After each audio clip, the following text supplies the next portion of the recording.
Hello YouTube, Goddard Radio Moscow here again with another beer review for you as is usual. So for this one we're going to head back over to Copenhagen in Denmark, and we're going to return to one of the very famous Danish gypsy breweries. You'll probably have heard of these guys at some point in your beer tasting career. So we're going to return to Mikkeller, and this beer is called 60 Minutes of Mikkeller, and it's a hybrid apparently between an American Pale Ale and a Belgian Tripel, so it should be a very interesting beer for us to try. So as is usual then with my beer reviews, we'll go through a very short history of the brewery. It will be very short because I've done maybe about 10 or 15 reviews from Mikkeller already, so it's been shortened down to be very short and sweet. If you don't want to stick with me for that, feel free to fast forward a few minutes into the video and you will get straight to the tasting. The brewery website's in the video description for you below, so check that out, and also check out the link to my other Mikkeller beer reviews if you happen to be interested in that, and there will be more added to that in the very near future.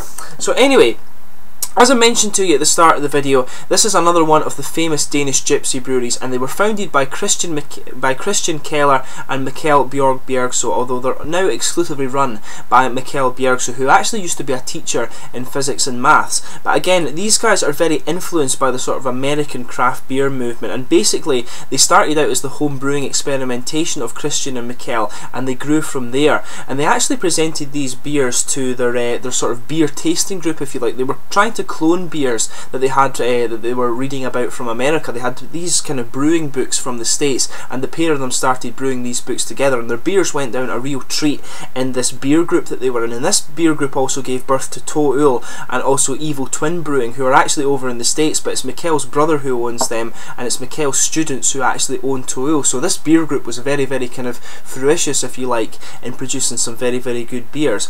But Mikkeller actually don't have their own brewery, and rather brew at a variety of sort of host institutions, and these include brewing in the USA, Norway, Scotland and Belgium. Most of their beer is actually brewed at the De Proef brewery in Locriste Heifte in Belgium, but their home base as such, since they don't have their own brewery, is the Mikkeller bar in Copenhagen, and they also have another collaborative beer bar with Thistle in Copenhagen, and this one is called Mikkeller and Friends. But again, they're a hugely experimental brewery, and to date they've brewed probably well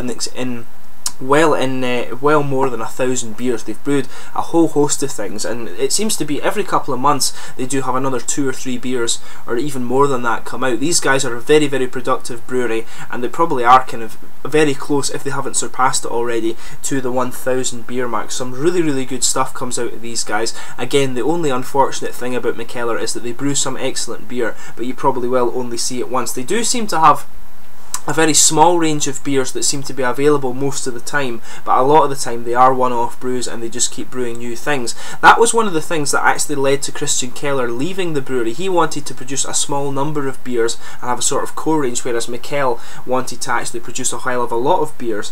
But that's what happens with some of these companies, I guess. So let's get this guy out and we'll get on with the tasting then. I'll just bring up the camera and let you have a little look at the artwork on this one. It's kind of remarkably simple, if you like. It's actually really nicely done. You can see there 60 minutes of Mikkeller, Pale Ale and Tripel, and it's you can see the 6 and the 0 kind of underneath it, if you like. It does have a little bit of a description on the bottom here. It says, just like this beer is a synthesis between 2 traditional types, 60 Minute is a concert concept developed by Copenhagen Phil, presenting collaborations, synthesizing music of indie bands and the modern symphony orchestra. So it's obviously being inspired by music. Maybe Mikkel Bjergso is a bit of a music geek or something. It's just a plain bottle cap on this one, by the way. But without further ado, let's get this guy open and get on with the tasting here. I couldn't find the kind of hop and malt profiles on this one, so my apologies for that. But this guy is a 6% American Pale Ale and Belgian Tripel hybrid. I was forgetting what it exactly is there. But let's get it open and we'll get on with the tasting. So it's starting to bubble up just a little bit. So incidentally, this is another beer from Mikkeller that I've picked up from Lewis Patterson at Thistle News in Aberdeen, who's my supplier of pretty much all things Brewdog and all things Danish gypsy beers. I get a lot of my my Toyos and my Mikkellers from him, and very nice sort of family run newsagent, so definitely worth checking out if you do happen to find yourself in the Aberdeen area of Scotland. And their link to the Facebook page is in the video description below. So I think that is most of this beer out now. It definitely pours like a Belgian beer, and this one, if I remember correctly, is actually produced in the at Lochristenhoofde brewery, the De Proef brewery in Belgium. So I'll just bring up the camera and let you have a little look at the sort of colour that you're getting out of this beer. So it's quite an attractive looking one actually. It's a nice sort of reddy amber colour actually. If I bring up the camera you can just see it there. But it's a nice sort of reddy kind of nice hazy kind of reddish amber colour actually. You've got a nice kind of really three-finger frothy beige head on this guy. Very, very kind of attractive looking beer. That's gradually just going down. Very kind of bumpy head actually. But there is just a little bit of in the way of visible carbonation. I can just see some very, very small bubbles going up to the bottom of this head here. You can see hopefully it gets a bit more out of this. You've just got about a half pint mark on this glass, but it looks like a really attractive beer. It's a lot redder than I thought it would be, but a really nice rich reddish amber colour here. So I'll just put this light back down so we can see again, but we'll just have a little smell of it and see how we get on. But it's nice and fruity hops in this one. Definitely some kind of grapefruit in there, maybe a little bit of peach, but not quite that sharp actually. But it's probably more citrusy than grapefruit if I'm honest. There is just a tiny little hint of that grapefruit, but a lot of citrusy character coming out of this one as well. And you've got some nice, there's definitely an underlying of sort of caramel malts. But there's a good, you can pick up just the bready and yeasty character that is what you would expect of the Belgian Tripel. I mean, you would expect a nice big bready, yeasty, sort of caramelly type beer from a Belgian Tripel, but from an American Pale Ale you expect just a little bit of caramel, but mainly a sort of kind of grapefruity or citric and piney resin flavour from this one. So there is the elements of both in there. It seems to blend together very, very well, so hopefully the taste matches kind of how promising the aroma seems to be. There's maybe just a little bit of floral character in here as well actually, but a lot of bread and yeast. When you sugar it up like this, there's a good bit of the bread and yeast coming out, but when you sort of just leave it to sit and you sniff it like that, that is when you get a little bit more of the kind of fruity, the more citric and grapefruity character coming out. So just bear that in mind if you do happen to be tasting this beer. So let's give it a taste and see how we get on.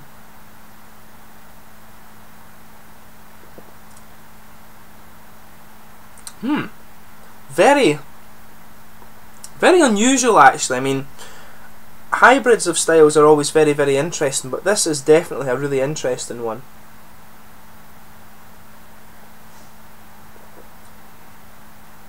So you've got a really nice, actually quite sweet citrusy fruit in this one.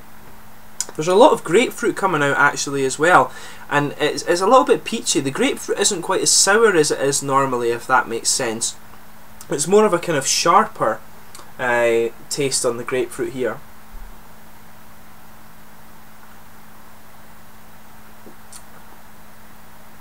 Yeah, definitely very fruity. A nice kind of dose of a sort of grapefruity and kind of citric blend there. There is definitely some kind of peach in there as well. The fruit flavour is actually really interesting in this one, so just take a little bit of time yourself to kind of ponder over it. I'm still trying to figure out exactly what's coming out in here.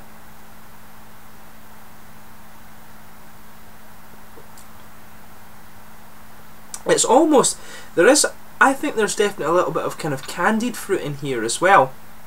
It almost just has that kind of Haribo candy-ish quality to it. Maybe a little bit of kind of strawberry in there too.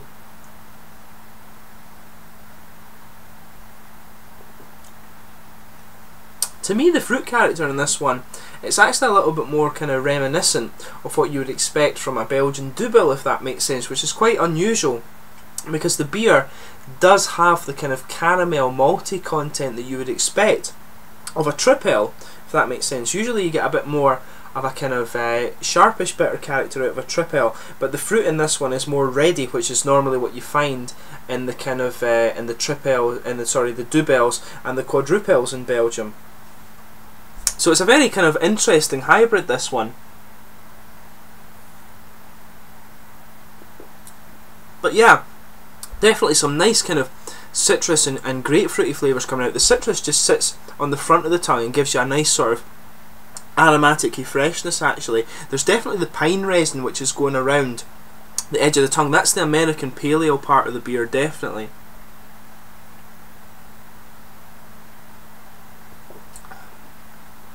But you've got a nice, you can just pick it up a little bit, you've got a nice little bit of the kind of sweet, kind of bready and yeasty character coming out too, and that caramel is in there. That's kind of sitting right in the middle of the tongue, but it's quite mixed with that sort of candied and sort of red berry fruit that I was talking about.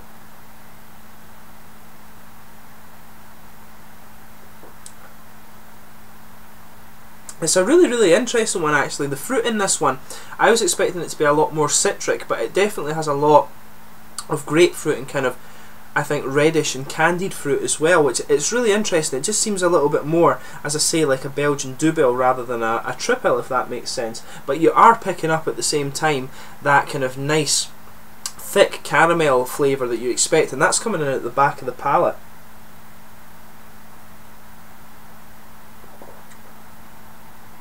In terms of the mouthfeel of this one, definitely mid-bodied. It's slightly oily, and you've got a moderate level of carbonation.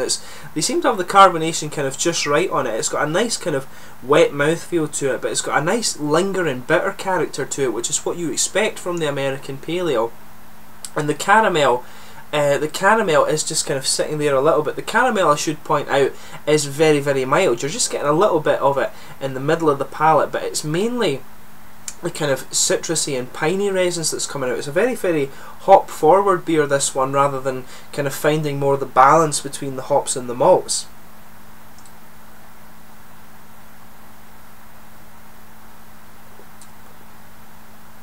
Yeah, to me the hoppy character actually, it does make it seem a little bit more like a Dubbel or something like that. It does kind of, the hoppy character, the American Pale Ale, does kind of push it a little bit into the sort of Dubbel character, if you like. But the Dubbel character, the fruits are a lot darker and perhaps a little less sharp. They're more kind of rounded, if that makes sense. The candied fruits in this are sort of very sweet, which it's quite unusual for this one. I think the blend, it could do with just a little bit more of the caramel malt coming out, a more dark and roasted caramel to find the balance between it. But it's an interesting beer nonetheless, and I forget what the Toul one was. I had a Toul one that was this guy was meant to be a sort of Belgian Dubbel, and it reminds me of that. I really can't think of the name. It wasn't Total Hubris. It was one of the very kind of early ones that I did when I came back from Iceland, of course. But it's a very interesting hybrid nonetheless. I mean, overall,